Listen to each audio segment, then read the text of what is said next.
से जोड़िया मोरे भाया ओने लागे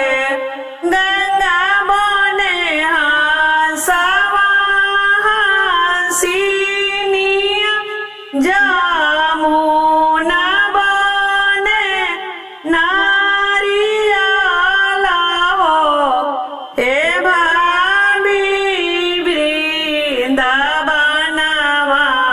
गइनी हमर भइया संदेश ओ ना भेजिले से जियावा तारो भाया ओने लागे पनावा के से जियाडा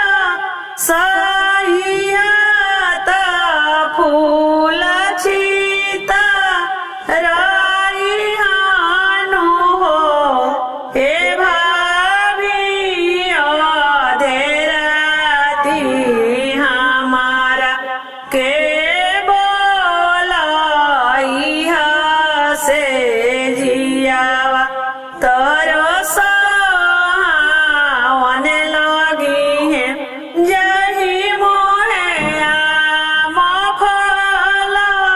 खइला ई मिलिया कैसे खाइमी हो ए देवर जी जाही मुहे बाबू कही बोला राजा जी कैसे कहबे से